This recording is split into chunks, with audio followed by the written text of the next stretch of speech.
Part 49, who the fuck did I marry?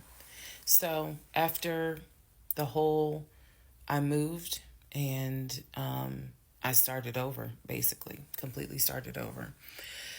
So there was a period of time where different people had reached out to me, people who knew him. Apparently, he was still trying to find a couch to sleep on. And so one guy in particular had reached out to me because I guess Legion had asked him if he could come and stay with him and his family, because he was homeless and had nowhere to go. And so he had lied and told the guy, because again, he's a liar. So he had lied and told the guy that, I had kicked him out. We're divorced. I had taken all his money. And so that's why he's homeless. So the gentleman simply was reaching out to me on Facebook to confirm what is actually true. And he and I talked, because he ended up calling me. He and I talked for a while. Very respectful, really nice guy, very compassionate. And so I told him, I was like, I said, we're divorced. So I have nothing to do with him. I said, I wouldn't bring him in my house with my family if I were you. But that's just me. And so the guy was like, lady, he didn't say lady, but he was like, lady, you dodged a bullet. He was like, I know you may not see it now, my sister, but you dodged a bullet. You dodged a bullet big time. And so, just in talking to him, he was very encouraging. Like, it sounds like you got a good head on your shoulders. It sounds like you a good woman. And no, he was not flirting at all. He was like, it sounds like you a good woman. And I really hope this does not mess you up. Like, don't let him mess you up. Don't let him, diminish your shine kind of thing. And I appreciate that. I did. Because at that time, again, had moved into my new place. 2021 was the worst year I ever had. I'm not saying that so that 2024 can be like, hold my beer. But 2021 was a dark year. Started out married, end of the year divorce, end of the year with COVID and divorce. And that period of time, that August, September time, I felt like I was just walking around like a numb woman. I didn't know if I was coming or going.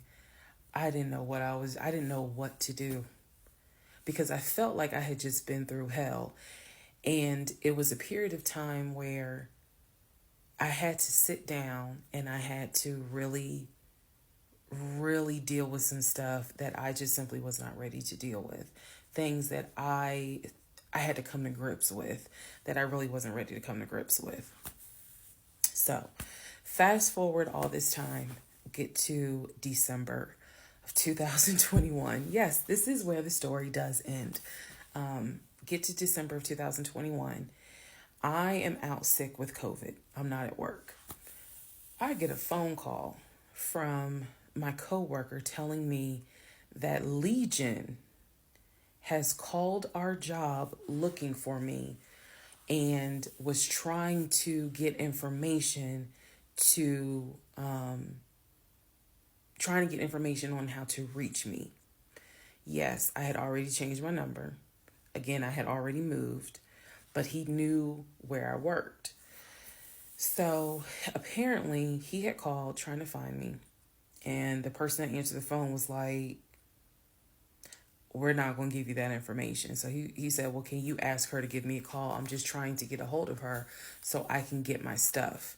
The stuff he's talking about are those tote bags from July. So he was calling. And it was a problem. He was trying to reach out to me on Facebook. He was trying to reach out to family members on Facebook, trying to get me to call him so that he could make arrangements to come get his stuff. The devil is a lie.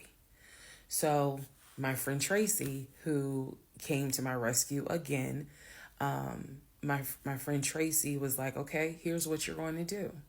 She said, you're going to send him a message and you are going to say these exact words. I sent him text message. She said, and she told me, you're going to send a text message because it's going to be time stamped. And basically the text message says, I do not have your stuff. I did not have your stuff. I have nothing that belongs to you. If you continue to, you are disrupting the work of my job by calling and asking for me.